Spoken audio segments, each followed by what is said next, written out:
Welcome to the Sharp Way Show. It's a little bit past 7 p.m. on the East Coast, and here I am yet again. You guys are like, Larry, I'm seeing you like every day here. I know, I missed you guys, so I wanted to go say hi again. Don't be mad at me because I've got cool things to talk about, as I always do. Tonight, we are talking about the idea of science and maybe even our entire medical industry. Is it kind of being taken over? Is it broken? Is it not? And I have someone here who's kind of been through it, both the good and the bad, both of them, and we'll discuss all of that. Maybe we can chat about that a bit. He is a scientist, he is a citizen journalist, and he's the CEO of SunFluencer, the man himself, Dr. Simon Goddek. How are you, sir? Hey, good evening. I'm fine. You? Awesome. I'm glad to have you. And if you want to follow him, you can follow him if you want to. You guys can check him out on Twitter at Goddek et al. I guess that means Goddek and others. Yes. Yeah. I mean, I was getting the account when I was still in the field of science, and I usually had many co-authors. So I made that name. Now it would just be Goddek, but it's already taken by my brother. So. Oh, your brother! So your brother stole your name. Okay, it's fine. It's yeah. Good. At least it's your brother and not like some troll trying to get you. So I guess we should be happy. Yeah. So there we go. It's that. What I want to bring up with you is an important piece. Many people don't know this. Is you were really canceled early on during the COVID craze, is what I'll call it. Early on, when people were kind of going nuts about it, and the world was ending, and everybody's going to die, and everything's terrible. And most people, when they think of being canceled, they think of like being canceled by 15-year-olds on TikTok, and now you lose your TikTok account. But you were way worse. Literally, things like your accounts were frozen, you lost your job. I mean, crazy stuff like that. Please tell my audience about that. So I got canceled 3 times until now. So It wasn't just once. Wow. Always from the scientific field. I was a scientist at a Dutch university, at the best Dutch university. It's one of the best in the world, to be honest, Wageningen University. And everything was going by plan. So I had a good outlook to my career. With I think 5 years after I finished my PhD, already had an age index of 20. So everything was going great. So I got cited a lot. Yeah, it was great. It was perfect. So I was focusing on my scientific career. My goal was to become a full-time professor. Would have been very easy to achieve. And then COVID happened. Right. And I was just continuing because I thought it was just like a phenomenon. Half a year, it's over. Right. So back in the times, when no airline was flying, I was buying airline stock because I was like, okay, the sun's going to shine during the summer. It's going to disappear, and I'm going to make lots of money. I lost lots of money, to be honest. But it continued, and nothing made sense. Beginning of 2020, I published vitamin D papers and only caused complaints. So there was. That's the part I want to bring up here, right? You talk about vitamin D, and a lot of people still do and have in the past. This isn't crazy talk. It's not like no one's talked about this before. Lots of people have discussed the benefits of vitamin D in the past. Vitamin D isn't a supplement that people think is nuts. And telling someone to take vitamin D, even if someone disagrees with you, right? Even if they believe that you are wrong, it wouldn't matter. We're not causing harm by taking extra vitamin D. That's the part that I think when I heard that, I thought was kind of nuts. Yeah, but this doesn't get me into big trouble. So my university got fan mail, from a movement. They call themselves skeptics. You know them. They're like a sect. Yep. So they got fan mail saying that I spread conspiracy theories and that I was selling vitamin D supplements. Back then, I didn't sell any vitamin D supplement until February 2023, until now. So, but back in the time, they claimed this. They made lots of claims that weren't true, and I had to prove everything to the university and to the journal that it wasn't true, and I did so. So the paper didn't get retracted. My university was going easy on me, and then by December 2020, I was writing a thread on Twitter regarding the PCR protocol that Christian Drosten, the German virologist, was putting together within hours and getting through peer review within hours. So I was just writing a thread that this was impossible, that he conducted, most likely conducted scientific fraud. And after that, shit hit the fan. That's a strong claim. That's a strong claim, right? Scientific fraud's a strong claim, but you're right. I mean, how are you going to get something peer reviewed, in 15 minutes, right? It doesn't work. It wasn't the only coincidence. There were many coincidences within his publication, including conflict of interest that he didn't proclaim. So, but they were mad at you for conflict of interest. They thought you were the vitamin D sales guy, but they were the ones who were making money. Back in the time, they didn't even come up with vitamin D anymore. The problem was his co-author was the Dutch state virologist Marion Koopmans, and I was also taking her. I was like, hey, what the heck? I was asking her, like, how come you're not? It doesn't make you suspicious that this publication passed peer review within one day, and that the very corresponding author is in the editorial board of this journal, which is EU owned. So it's an EU owned journal, and the corresponding author is in the editorial board and just bypass peer review. I was asking her, like, how come you're not skeptical? Well, how come you don't? Right. It doesn't ring an alarm bell with you. So I woke up the next day, and I had like 15, 20, 30 followers on Twitter. I woke up the next day with 1,000 or even more, and a big shitstorm. Yep.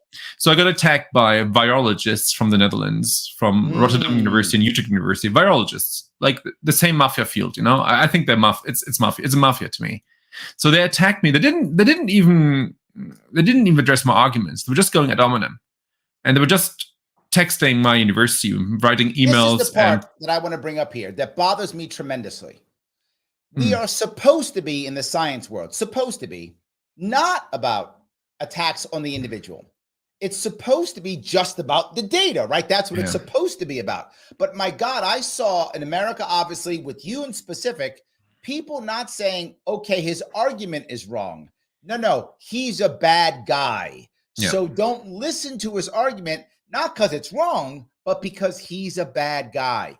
And I see that constantly here. It drives me crazy because once people think you're a bad guy, the next step comes after that, which is you're now dehumanized. And now it's okay to punish you in any way they want to, because now you're not even a person anymore. You become a that's what happened. So they accused me of not being a virologist, but I don't have to be a virologist to understand how the peer review process works, especially because back then I was an editor of a journal. So I mean, like, I was involved in this process. I know exactly how it works. And they were like, oh, you're not a virologist, you're disqualified, or you're anti-science. They mentioned this a lot. I'm anti-science. And there were some more comments. They were like, they said, like, what you do is you're a fish breeder. I've never owned a fish until last month. Wow. Yeah. Wow. Oh, they said, you're growing cucumber in water. What would you know? And I was like, what the heck? I've never grown a cucumber in my life. Okay. So just because I developed multi-loop aquaponic systems, but did this from the perspective of system dynamics, and I was putting together in complex models the metabolism of human and fish. You were doing science, is what you were doing. Exactly. I was trying. Science. I mean, I did some modeling. I don't see it as science anymore. Back then, it was like modeling as science as well. I don't agree with myself anymore from 2020. But at least I was trying to do science, and I did science as well. I did experiments. I built bioreactors and whatever. But they came up with you're just breeding fish. What would you know? And shut the fuck up. So eventually you got fired. Is that right? Well, I wouldn't put it like this, because if they had fired me, I would have taken a lawyer. I should have taken a lawyer. So what happened is nowadays, as a scientist, you always have contracts for 3 or 4 years, right? And my funding was running out in March 2021. So it was my postdoc funding. But they were telling me, if you find follow-up funding, you're free to stay. So what I did in my free time, I was writing scientific applications. I submitted them and I won. So I had a chance of 1, 2, or 3% of winning, and I won money for, I think, 7 institutes. It was more than $3 million US. I won. So I wrote this application to more than 90% of myself. I had a consortium and I submitted it and I won. So what the university said, like, well, we got some messages from above, like ministry or I don't know from whom, most likely Maren Koopmans, because she's the state virologist whom I criticized. Right. We don't want you anymore. You were too critical, and we will take your money and just get another student. Hold on. So they're going to take your money and not take you. So because I got the money for them, so I submitted it in the name of the university. I mean, I was writing it in my free time. Yes, totally right. So after I came back from work at night for 3 months, I was just like 1 or 2 hours sitting down and writing this 60 pages application in my free time. But I didn't win it for myself, the grant. I won it for the university. It's an unwritten law. It's an unwritten law, and it's never been different that the person who writes the application gets the position. Yeah. So they made an exception in my case. Yeah. It's the ethical thing to do. Yeah. I'm too critical. They said, like, you're too critical, we needed more. Yeah, I was like, well, how can you be too critical as a scientist? Hello.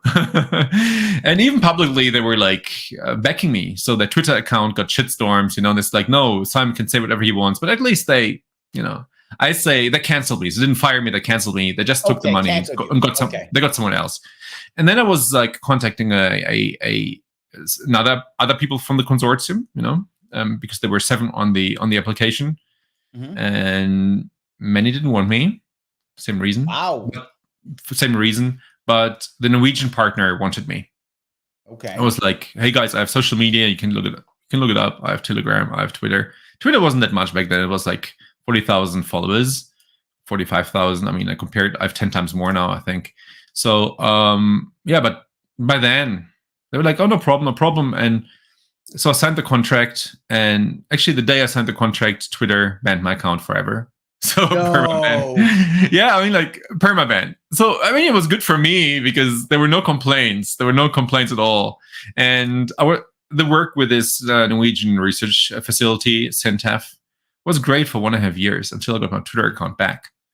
So I got it back beginning of January, or end of December, beginning of January this year. And they got fan mail right away. Wow. Okay. Because but hold on. The part I don't remember, or maybe I'm confused on, didn't you at one point basically take off and go to Brazil? Yeah. I went to Brazil just after I got dismissed or canceled from the Dutch university. And isn't there a story that I heard that you actually had your funds frozen for a bit?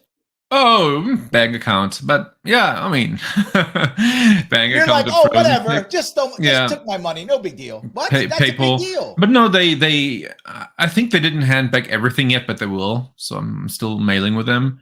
I don't have access to PayPal still.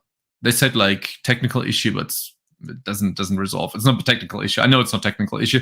I got Patreon frozen. Crazy here, Simon. What's driving me absolutely nuts is that you didn't commit a crime. No.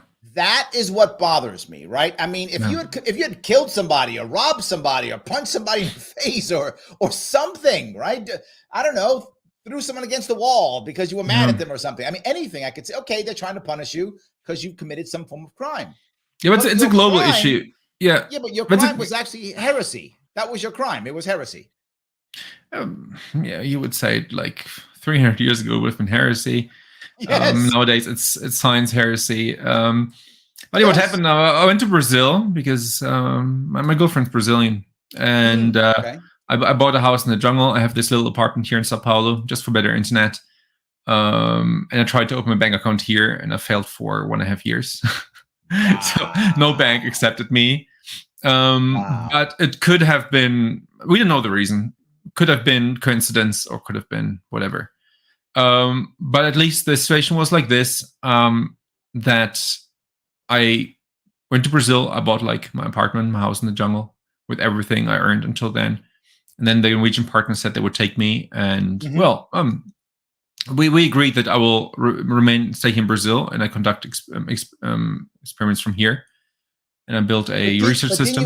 Didn't you also tell a story once where, as you travel, people are still like checking your passport because you're on some list somewhere. So you're on some bad guy list. I don't know. But it's like quite weird.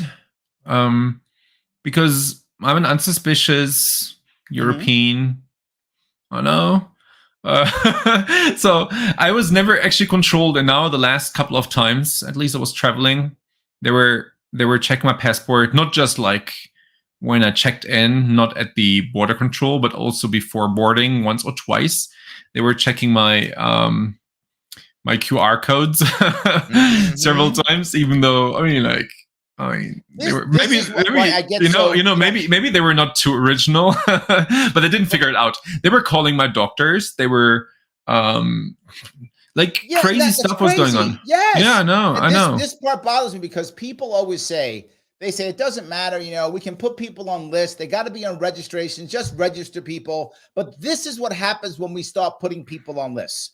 This is what Yeah, happens when we start registering people. People who have not committed a crime, who haven't made a victim, who haven't hurt anybody. And from everything I've seen about you, you were just trying to put out information for others. That's yeah. all you were doing. You weren't saying, hey, my way or you're going to die. You weren't saying that. You were just saying, here's what I think is right. Here's what's important. But I don't have proof that I'm on a list. I do. I'm already going to Yeah. say you're on a list. I don't care. I'm saying it. I'm It going to could say it. be. It could be. Maybe it's the case. Maybe it's not the case. It's not that bad anymore. It was quite Good. bad in 2021, 2022. Um, Good. but it could have been coincidence. I don't know because I also have all these exceptions. They don't have to wear a mask. Maybe they were double checking me on that. I don't know. Okay. But at least what I know is these bank account things were crazy. Patreon, PayPal Mm-hmm. bank account, not getting a bank account in Brazil. But maybe it could Yeah. have been that because I moved from Holland to here, maybe that's why they put these measures. I I don't want know. to believe you're on a list, so I'm going to believe you're on a list. That's it. I've Yes. just decided that. I like you. It's I like that. So you're on it a could list. be. It could be. Yes. So what would happen then? I was working for the Norwegian company and Mm-hmm. then I got my Twitter back. Mm-hmm. And within weeks I was told we're gonna dismiss you. There we go. I was first told orally, yeah, we got many external complaints. And I was like, hey, can you give me this in the written form and whatever? And they actually never came up with Twitter. When they were something right in written form, it was always like project partners complain about you. Right. It was by the way, it's the project partners who already canceled me the first time. You have to know this, Yes. right? This is the Yes. background story. So they canceled me. Yes. And okay. So, but I didn't work together. I didn't have any collaboration with the project partners because I did my experiments myself here in the jungle. So they couldn't complain about me because there was no interaction. Right. So I mean, I was told like privately. I got to go back to this again, though, and that is, it drives me crazy that the people who are canceling you are other scientists. That's the part that when I didn't want to believe that, right? I wanted to believe this was outside people who didn't understand anything, who were just mad at you because they're crazy woke people or something. That's what I wanted to believe. But your story is not that, and that's the part that really drives me crazy. These people are not scientists. They came into the position because they are uncritical. Otherwise you don't become a professor if you're critical, if you're questioning whatever other professors say. So in my opinion, these guys are pseudoscientists. And I mean, they all got double, triple masked, triple boosted, quadruple boosted. Like, which scientists let this happen, even though the evidence out there, Right. They're just following orders, and they're unexperienced. They know how to run experience, but when it comes to real issues of society, they are uncritical and they just comply. Got it. So Right, that's Simon, hold on that's one my second. opinion. I want to take care of some admin stuff if I can. Guys, to my audience, if you're watching or listening to the podcast, please do me a favor. Click that like button right now. It does matter. I got to get past Mr. Go Rhythm. Algorithm is always trying to stop me. So let's get past the algorithms. Please click that like button right now if you haven't already. It does matter. If you happen to be watching this on Twitter, then please retweet this. Right now, click the retweet. Get it back out there so people can see it. It does matter. If you want to support the show and you want to get your comments to the front, you can super chat me if you're watching on Larry Sharp YouTube. It's a good super chat. Helps out the show, absolutely. If you want to support the show specifically, you can. Patreon.com/Sharpway. Throw me $10 a month so I can keep doing this more and more and more. I'm trying to do as much as I possibly can, as you guys can see. If you care about my campaign to get ballot access in New York in 2024, LarrySharpe.com/donate. That is specifically for getting an independent party in New York State in 2024, if you want that. But more importantly, the good doctor has come to us and given us some love, so give him some love and go follow him on Twitter at Goddek et al. That's GODDEKETAL. So sorry, I just want to take care of some admin there, Dr. Simon. I appreciate that. How come Petrin cancelled you? I'm sorry, you can you say that again? You all of a sudden froze. Petrin, how come they didn't cancel you yet? I'm still frozen. The picture's gone. Your picture's gone. And sadly, I think your internet's going down because I can hardly hear you at all. Can you reboot or something so you can get back on? Maybe come back out and come back in. I think we've lost the good doctor for now. I think we have. Yes, he'll come back. Am I back? Yes, now you're back. Oh, weird. I think it's just the browser issue. I just had to stop the cam and restart it. So I was asking you, how come Petrin hasn't canceled you yet? They have canceled almost everybody. I don't know. In fact, that's why to be forward, I just started talking about Patreon again. I hadn't talked about Patreon in over a year. I was raising money through sponsorships instead because I was worried Patreon would cancel me. That's exactly what I was worried about. But it's been over a year and a half and they haven't canceled me. So now I'm like, let's get back on Patreon again. So I assumed that they would cancel me. They haven't. Maybe I'm under the radar. I don't know, but they have not canceled me. So now I'm back on Patreon. Your point is a valid one. They've canceled almost everyone else who's been on them that I know. So I assumed that would get canceled. But it's now been over a year that I haven't said anything and they haven't canceled me. So I'm assuming I'm okay. Thank you for bringing that up. Yeah, yes. They canceled me because they went to my Telegram channel and they said, we don't like what you say on Telegram. Absolutely. Yes. Yes. I was like, wow. So the other thing that I'm worried about now is what you just said, right? And that is our science community totally broken? And broken for several reasons that I'm concerned about. And you tell me if you think I'm wrong here. Please, I'm happy to be wrong here. I feel like one of them is many of them are controlled by big business, right? Getting grants, getting funds from big pharma and places like that. But the second is the fear of being canceled like you are. So they begin to self-censor themselves. They self-censor, so they don't want to be critical, right? And then they get rewarded, as you said, moving up the chain for not rocking the boat. Am I wrong on any of these things? No, that's how it works. That's exactly how it works. How do we fix that? How do we fix this rift? How do we recover from this and get really good and serious science? Or are we just finished? Is the war over? It's a systematic issue. So I think it's very hard to fix, at least. So there are domains that don't have issues usually. Biotechnology, my area, doesn't have big issues until maybe the climate change hits, the next topic.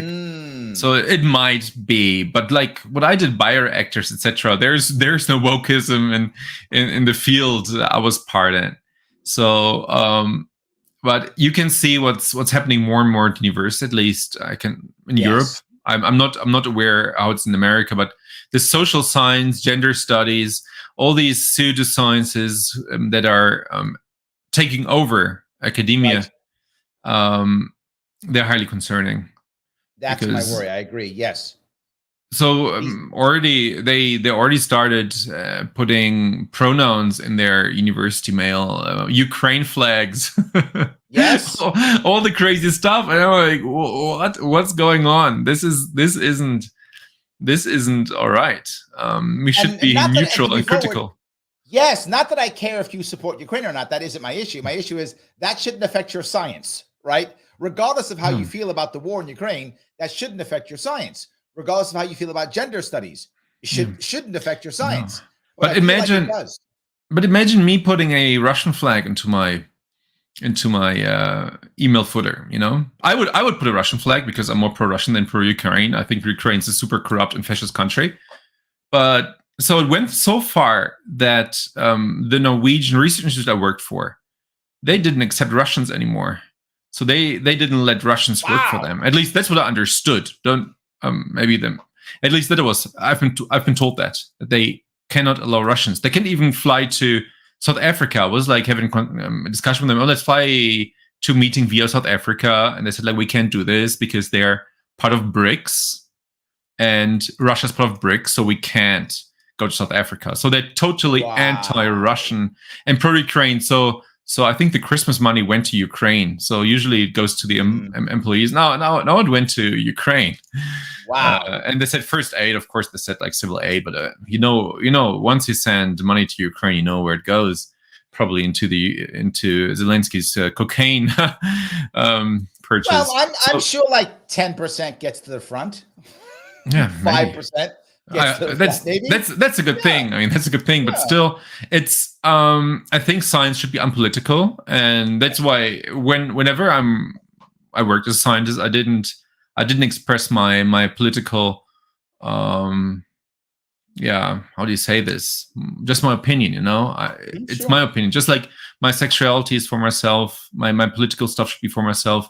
Science should be as rational, as neutral, and as objective as possible. Sure. But nowadays, all my scientific colleagues, they've all been, I think I was the only unvexed person. And I was the only one questioning the tests. And whenever I was talking about the test, hey, it doesn't work, people were looking at me like, what's he saying? Conspiracy theorist. And, but it did, as I said, it didn't get me into any problem until I got my Twitter back. And then, yeah. But the thing I want to bring up here is you have spoken about the idea that not only were people pushing the medicines or the jab, but they were also suppressing things like go out in the sun and work out, take your vitamins, be healthier, healthy food, healthy lifestyle. Not that that's the cure-all to everything, but how is that bad, right? No matter what happens, is it having better food and being healthier and taking vitamins and eating better? Isn't that good no matter what? And I feel like they were literally suppressing that. Did you feel the same, or is it me? I was writing a thread about this today. I think the issue is cortisol, is the stress hormone. All right. Okay. So what we've observed after March 20th in 2020, that they rolled out a big media campaign, panic campaign. So you had many governments all over the world who were writing panic papers onto how to scare the population. Panic papers. I like that. Panic paper. So there was a panic paper in Germany, in the UK, and I think there were also some in other countries, just that it's not public yet. But many countries had their own panic papers, how to create fear and panic. Just like, hey, the children could kill their grandma. You've heard everything. That comes right from the panic paper. All right. So we've observed this, and we know that elevated cortisol levels, as soon as it's chronic. I mean, if you are afraid for a minute or 2 minutes, you have this flee reaction, and via flight mechanism, exactly, and it doesn't take too long. But as soon as it gets chronical, you have chronically elevated cortisol levels in your bloodstream. This becomes an issue. You have it causes cytokine storms. It causes chronic inflammations. It reduces your immune system in the gut and in general. Hold on. Yeah. Scott says it's fear porn. It's fear porn. But it doesn't stop there, as I explained today in my Twitter thread. So, this was just the beginning. And then they were like, okay, how can we even increase these cortisol levels even more? Because what they required was a excess mortality. They had to tell people are dying. I don't think they were dying due to a virus. So they had to come up with something else. And without dead people, no pandemic. Without PCR tests, no pandemic. The same stuff. So they needed PCR tests in order to with a high cycle threshold, in order to have many asymptomatic people, just like to say, oh, there are many cases, and they needed a test mortality. Yep. So what they did, it's quite simple. What else raises or elevates cortisol levels? It's junk food. So by saying, hey, stay inside, just order food, it raises cortisol levels. Stay inside as well, because staying inside, lack of vitamin D, lack of vitamin D raises cortisol levels. And also lack of movement is like stay inside, don't go outside, don't move. They closed sport clubs for children, for older people. Yeah. Exercise lowers cortisol levels. So not exercising elevates cortisol levels. So we've seen all that, and it's very obvious. It's very obvious that this was literally that plan. Well, you said something also that goes along with that. You're not saying that people died of COVID. You're saying they died with COVID. Totally with COVID. Yeah. This part I saw here in New York City, where I live, because the state and federal governments, the state government, I should say, the state government was literally the state government controls all our hospitals. So they literally said, you will get no money from Medicaid, Medicare, which is a huge chunk of their money, unless you do as we say. And we're telling you that you may not do any elective surgeries, nothing. You must only do COVID. And the hospital said, we can't make money. We can't keep our doors open if you do this to us. Like literally, we can't keep our doors open. They said, don't worry. For every COVID death, we'll give you tens of thousands of dollars. I think it was 26,000. I think that was the number, but it was tens of thousands of dollars we'll give you for every COVID death. So every time somebody died in a hospital, if they had COVID, to your point, they would call it a COVID death. So literally, some guy gets hit by a bus. They bring him in, test him for COVID. He dies. That was a COVID death. Exactly. Even though I got hit by a bus, that was a real thing in New York City. That was all over the world. There was no country that did all over the world, because the WHO, I think, gave the money to the countries, and they again attributed this to the hospital. So in Brazil, it was the same. I know someone who works in the administration of a big hospital in Sao Paulo. She said they had to label every death as a COVID death, almost everybody. So that way they made money. And the more corrupt a country, the more rigorously they just relabel people. And what we have seen, especially in March, April, May 2020, is old people dying. Old people were very afraid.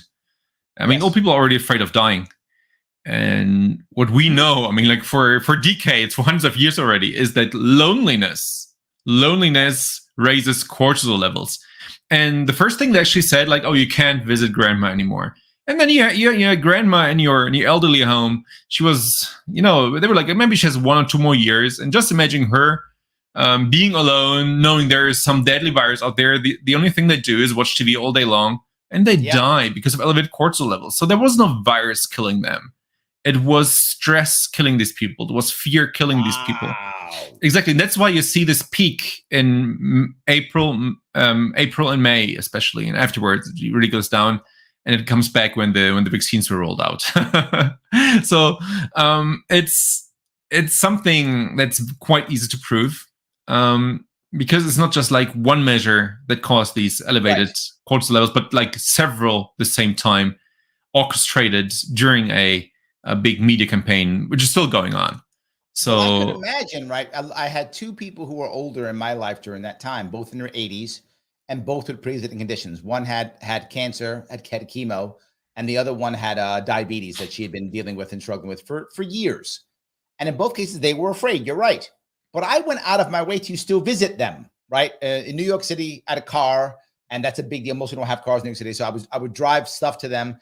But to make them happy, I would mask up. I'd put rubber gloves on, because they were scared. And I said, okay, I'd mask up and I'd bring them stuff, right? Whatever. But I was still involved, if that made any sense, right? I kept them involved. But I could see how so many people got so scared, they weren't involved. And I could imagine if I was 75 or 80 in some nursing home, or even in my old apartment, and all of a sudden I was looking forward to my daughter or my grandson or my niece or whoever coming to see me every week or every 2 weeks. And all of a sudden now I have nothing to look forward to. And then I'm watching TV, and I remember this was specifically on CNN. Others did it too, but CNN was the worst. CNN had a body count on the TV. It's like the Vietnam War. Like they're watching the body, people dying. They had a body count on people. I thought, this is so morbid. It's horrible. And I would imagine if I'm sitting there, I'm 75 years old, I'd be like, oh my God, that's going to be me. I'm going to be one of the body counts. It's going to be me. Exactly. Yes. Fear-mongering. And you were mentioning masks. So when you wear a mask, you have elevated CO2 levels in the blood. And this, again, raises cortisol. So, I mean, like, whatever factor they come up with, it's just bad for your health. So all these things coming together might lead to cytokine storm, and these are often fatal. Yes. So, yeah. So let me grab a couple of comments if I could have some people who are commenting here. Patty is just against censorship. She's like, late here, censorship, boo. She just hated the censorship. So yes, I'm with you, Patty. I'm with you, yes. Sam says, is the system rigged or working as intended? He says, Bill Gates' Depop agenda and 6 people equals farmer, consumer for life. This is why scientists and doctors got canceled for dissent. This is a common thought process. I'd like to know your feeling on this, Dr. Simon, and that is this actually working as it's supposed to, or is this a flaw, or is this a feature? Is this a plan, or just is it failing? Well, on Twitter I never called a pandemic, I called a plandemic. He's with you, Sam. It's been planned. Event 21, and I hope this video doesn't get canceled on YouTube because it just said plandemic. Could be. It might. It's fine. Yeah. We'll see what happens. Now, I'm surely going to Patreon's going to get rid of me now for sure. So yes, absolutely. Dave says, Dr. Goddek is probably promoting I don't know what that is, Europhallocentric past. Did I get that right? Which rejects modern science. That's why he's under attack. I wish he could write a paper on our Europhallocentric past. Europhallocentric. Phallus means it's genital, a male one. Yes. Eurogenical. Maybe I'm just talking. I have no clue what it is. I don't either. Don't blame me for that. Dave, you got to help us out on this one. We don't know what you're talking about. Sorry, you got to help us out on that one. Absolutely. Mike says they got away with it. No consequences. Nobody held accountable, and they are still doing it, and nobody seems to care. Mike, yes and no. They did get away with it. You're correct, but people do care. That's why I'm literally talking to Dr. Simon right now. People do care. Maybe not enough of us, but people care. But you're right. They got away. And that was my worry. Are we going to be able to make change? Are we going to be able to punish people or change something? No, they're doing the change. They're doing the switch from COVID to climate change. That's the change. They just move on to the next topic, and they hope we will follow, and we will follow. But they want us to forget the rest. So you see European virologists, like you can hardly see them in media. But some now and then they reappear and they say, oh, there will be viruses now because of climate change coming from Africa to Europe. So they're already changing the agenda, or like they're following the agenda. They're not changing it. I mean, they're changing the topic within the agenda. It's funny you say that, because New York has just gone nuts on this. New York was at some of the strictest lockdowns in the entire country. New York State was terrible. We were an embarrassment. I was so embarrassed by how bad New York State was. Supposedly the Liberty City. No, it was terrible. We were embarrassingly bad. And now we're banning stoves. We're banning gas stoves. We're trying to stop now dishwashers. You're right. It's all about the climate change. That's the new thing. Yeah. Now we've got to ban everything. But you know who never gets banned? The people who are powerful, who fly around in private jets and who spend lots of time, money, and energy. We all have to suffer, and they don't. Of course. I think you're right. Yeah. Rules for thee, not for me. It's always been like correct. That. I'm not sure if this is AU Outdoors or OO Outdoors. Says people in white robes have been fooling the masses for thousands of years. Now is no different.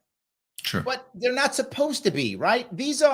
And this is a fundamental problem that I think we have, and I'm really bothered by this. We are supposed to love and support our institutions. We are supposed to believe in our institutions, but they have given us so many reasons to not believe in our institutions. It's not healthy for our society at all. Okay, that's that then. Okay, so yes, I think I thought you might say something for that, but anyway. Karen says Cuomo got an Emmy for his body count TV show. That's inside baseball. For those who don't know, Cuomo was the governor of New York during that time. Yeah, I know. And he was doing those daily shows, and literally got an Emmy for his. He got an Emmy for that. Yes, got an Emmy. Oh Lord, for his. That's Emmy for fear porn. Absolutely. Wow. Emmy for fear porn. Absolutely. So the next piece I want to bring up is, you brought this up too. You said you believe one of the reasons why they aren't pushing basic things like vitamin D and sun and stuff like that is there's no patent on it and there's no money on it. Do you think this really is as simple as just we make more money? if people take our drugs? Is it that simple, or is it something else? Am I allowed to say ivermectin, or does YouTube not like know. it? Maybe. I don't know. Well, let's say ivermectin, vitamin D, so cheap. You just Got need it. some dollars per month in order to have prophylactic effect.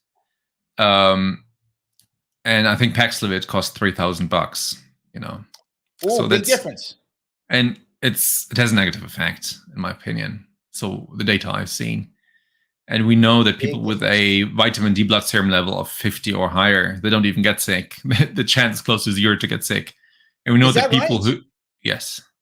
I did not know that. That's amazing. Yes. I think there should be a piece coming out on Brownstone Institute, brownstone.org, about vitamin D. I think I've read it with a friend. It's going to be 13,000 words. So it's more than 1 hour reading. And we're proving it there. We're proving there that vitamin D actually can prevent almost all septic cases in hospitals, which are responsible for 70 or 80% of the death in hospitals. But they don't, they know that. But I mean, like, if everybody had a high vitamin D blood serum level and a healthy omega-3 index, almost all hospitals would have to close. So they're not interested. Funny you say that, right? Yeah. Because people tease me about this, right? I'm in my 50s now.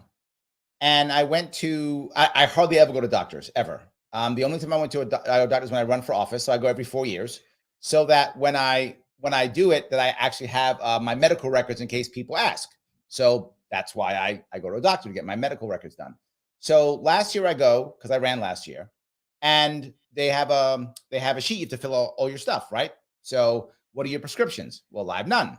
So the nurse who's taking me in goes, "You forgot to put your prescriptions." And I went, no, I don't have any. And she went, "Oh, okay." So done. Yeah. So then the guy's taking me to the doctor, right? And he sits and talks to me, goes, you forgot to put your prescriptions in. Yeah. I said, "No, I don't have any." He went, "Oh, okay." The doctor comes in.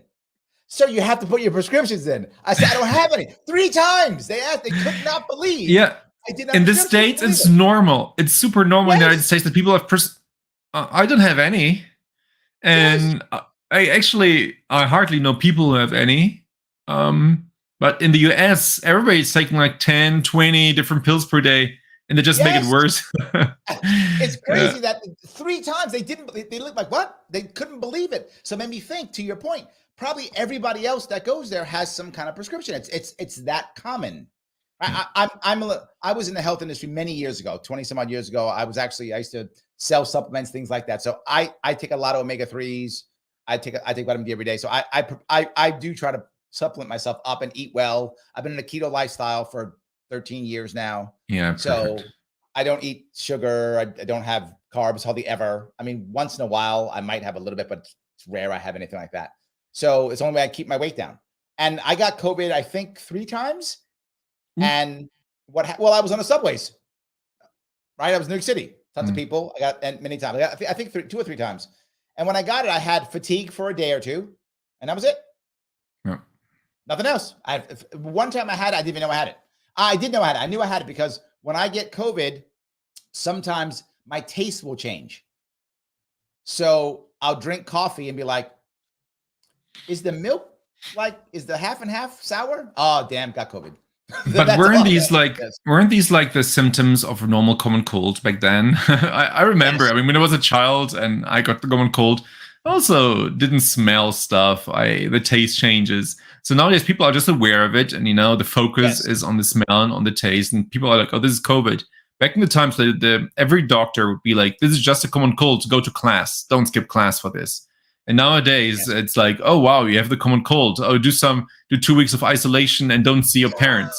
Right. I mean, this is what they're trying to do. And I mean, like, the data we have now, I mean, this COVID is a common cold virus, and it's not as fatal as the flu. Yes. When I got the flu years ago, I had a terrible flu, maybe 5-10 years ago. I forgot when it was. Put me into bed for like 2 days.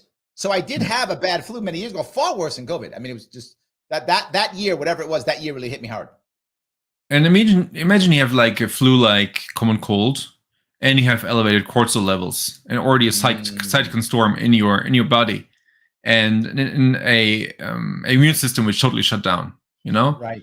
Of course, people get sick. But if our governments would have said, like, okay, this is nothing, don't worry, go outside, do exercise, drink tea, avoid sugar, take vitamin D, omega-3s, and we would have seen a mortality rate much lower than in common years, and like a pandemic of the century wouldn't have caused that. This we have to keep in our mind. Absolutely. So guys, if you're watching this and you're liking what you're hearing, please do me a favor, hit that like button. I know I bug you all the time. I bug you because it matters. Particularly now, Dr. Simon's going to get me canceled. So since he's going to get me canceled, give me some likes before I go. Let me go down fighting. Don't let me go down without fighting. So please do that. And also retweet this on Twitter if you don't mind. It does matter. 100% it does. If you want to support the show, still try Patreon before they cancel me. That'd be awesome too if you do that. I'd like that also to help me out with that if you don't mind. But again, more importantly, the good doctor has given us a little bit of his time. He's shown us some love. Let's show him some love. Follow him on Twitter at Goddek et al. That's GODDEKETAL. I guess I want to bring up a couple more comments here. And this is Dave says, Euro equals white, European value equals male past equals Western dominant. I think that's what he meant. Okay. Well, thank you for clearing that up, Dave. I didn't know what that meant, but there we go. At least now we know. Scott is a fan. He says he reads Brownstone. You have fans. See that? Good. They read Brownstone. Not too bad. Read Brownstone. Yes. The way to go. Libertarian Lady says, get your vitamin D. A lot of people talk about that all the time. So we often do health stuff on the show. So they do talk about it often. So Dr. Simon, please tell me one thing before we wrap this up. Isn't there some hope that we can actually make sure that people who aren't part of the system can get out? Don't you think that we're in that at least the pain that the lockdowns and the self-censorship did, that some people like yourself and many others will now be able to have some way of getting out? Do you believe that? And if you don't believe that, please lie and tell me that so I can go to bed and feel better. No, I believe in that. So whenever you're on Twitter right now and you for example watch or look CNN posts, it seems like 80-90% of the users on Twitter are awake. So are anti-woke. And I think this will swap over to society in general. So I think there's quite some hope. And if you lose your job, just do stuff for yourself. I mean, I just started my SunFluencer.com, my vitamin D product, based on my knowledge I have, because I was like, okay, how can I help people and how can I profit from helping people? So I set up SunFluencer.com. And I think there's up right now, guys. If you're watching this, you can, if you're watching on Facebook, sunfluencer.com is in the description. So you please check it out if you want to. If you're watching on YouTube, also there. If you're not, please head over to either YouTube or Facebook, whichever one you have. Check out sunfluencer.com. This is what he's talking about. Please, Dr. Simon. Yeah, it's just it's literally a 2 pill per day and everything you need's in there. And even high dose, 5,000 units per day of vitamin D. It's sufficient for most of the people. And I was just saying, okay, how can I help people and how can I profit myself, so I don't have to work for research institutes anymore because they would cancel me right away. And I think everybody of us has skills that can help others. So, I mean, if you're like, oh, I don't know, I don't have any skills, but maybe you're a very good cook and you could just cook for your neighbors or have a delivery system, for example, everybody has talents. And I think it just requires some courage to start something yourself. And if there isn't money, ask your friends, would you help me out in the first month? Something that's what I did, and it worked out quite well until now. I mean, I'm still struggling because it's still the start, still the beginning, but I can survive, and it will be better and better. So I believe that everybody who wants to step out is able to do it. And if you think you don't have skills, I mean, there's YouTube, there's Rumble. You can teach yourself skills. I mean, how to do permaculture, how to grow vegetables, how to grow fruits, how to raise chicken so you can sell eggs. I mean, these are the currencies for the future when there's a digital currency. Absolutely, yes. Eggs Exactly. Eggs are gonna be expensive. I'm gonna like those eggs. I'm with you. I know. So there's always something one can do, and it just requires courage to say, okay, I'm going to stop here. and I'm going to start something new. And I can just encourage everybody who wants to leave the system just to do it. And there are many like-minded people who are willing to support and who are willing to actually buy the services or products. I see that constantly. There has been, I see it in my state specifically, I see there has been a bit, particularly upstate, there's been a kind of a push towards more localism, like trying to support people locally.